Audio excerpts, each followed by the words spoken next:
Bitta oila uchun keragidan ham ortiq sharoitga ega yangi hovlimizni bugun sizlarga video obzorini qilib beramiz. Uyimiz Yangi Toshmi postdan 3,5 kilometr kirganda Pobeda mahallasida joylashgan. Orientirimiz asl market bo'tdi.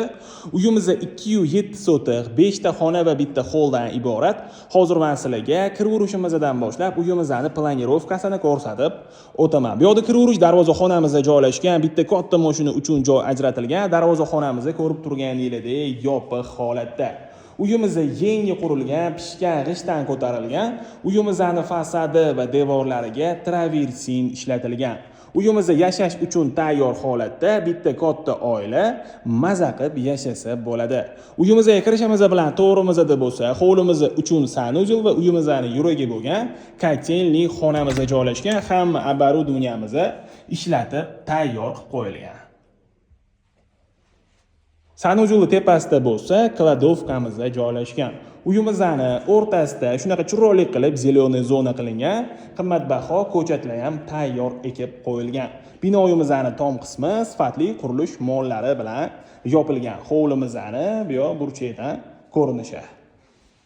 Uyimizda gaz, svet, suv hamma sharoitlari bor. Kanalizatsiyani o'rniga bo'lsa, kolodets qilingan. Hovlimizda binolarimizni ko'rib turganingizdek ikki qismga ajratilgan. Bu yerda asosiy qismi, bu yerda bo'lsa yana bitta qismimizda joylashgan. Bu yerdan podvalga tushsa bo'ladi. Bitta xonamizni, ya'ni zalimizning tegini o'zi podvaldan iborat. Bu yerda bo'lsa yozgi oshxonani ko'rishingiz mumkin. Yozgi oshxonamizning hamma sharoitlari bor.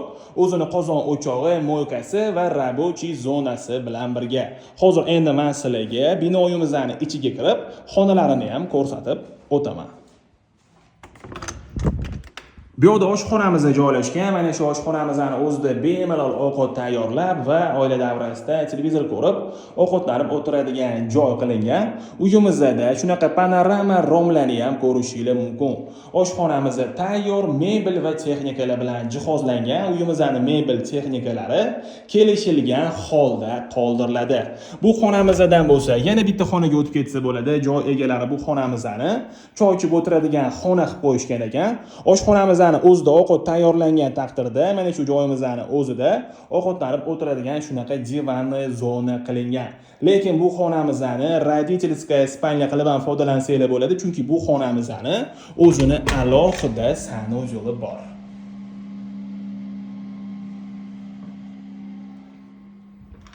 Uyimizni chiroyli qilib ta'mirlangan, devorlarimizga sifatli aboy va emulsiya ishlatilgan. Hamma xonalarimizda shunaqa chiroyli sifatli eshiklar va sifatli romlarni ham ko'rishingiz mumkin. Hozir endi men sizlarga asosiy binoyimizdagi xonalarimizni ko'rsatib o'taman. Asosiy binoyimizga kirishimiz bilan bu yerda holimiz joylashgan, oila davrasida televizor ko'rib dam olib o'tiradigan shunaqa divanniy zona qilingan. Uyimizda arzonchi narsalar ishlatilmaganligi shundoq bilinib turibdi, o'zgacha did va mehr bilan ta'mirlangan. Uyimizning pol qismiga chiroyli qilib laminat, hol, oshxona va sanuzellarimizga bo'lsa kafel ishlatilgan. Binoyimizni isitish uchun iliq pol o'rnatilgan. Bu yerda katta zalimiz joylashgan. Bu xonamizning oynasi hovliga qaragan.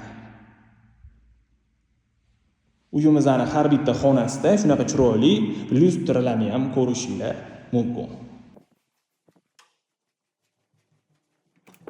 Bu yerda bo'lsa детская spalnyamiz joylashgan. Uyimizni isitish uchun iliq pol bilan birgalikda shunaqa sifatli radiatorlarni ham ko'rishingiz mumkin. Bu yerda bo'lsa родительская spalnyamiz joylashgan. Bu xonamizning o'zini alohida garderobnisi va alohida sanuzeli bor. Bu xonamizning oynasi orqa hovliga qaragan. Videomiz davomida sizlarga orqa hovlimizni ham ko'rsatib o'taman. Aynan mana shu xonamiz garderobniy uchun mo'ljallangan, bemalol stroyniy mebel yasattirib foydalansanglar bo'ladi.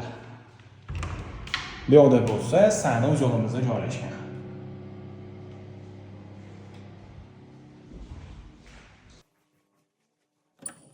Bu yerda ham bitta spalnyamiz joylashgan. Aynan mana shu xonamiz orqali orqa hovliga chiqsa bo'ladi.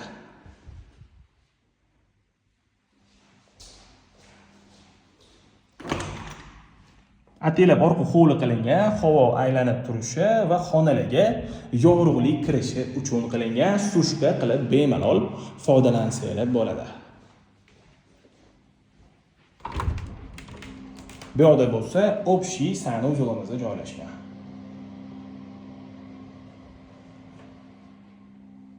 Juda ham fayzli xonadon. Hozir endi men sizlarga ko'chaga chiqib, mahallamizni ham ko'rsatib o'taman. Mahallamizni ko'rib turganingizdek, juda ham fayzli va juda ham tinch mahalla. Uyimiz mana shu tupik ko'chani eng oxirida joylashgan. Tupik ko'chani o'zi ko'pchilik yaxshi ko'radi, tinch va xavfsiz bo'lganligi uchun. Atrofda bo'lsa maktab, bog'cha, hamma sharoitlari bor. Katta yo'lga va masjidga ham yaqin joyda joylashgan. Uyimizni ko'rib turganingizdek, yonma-yon yangi qurilgan uylarni qatorida joylashgan. Uyimizga qiziqadiganlar bo'lsa, bemalol murojaat qilsanglar bo'ladi. Uyimizga yoqqan bo'lsa, like bosinglar.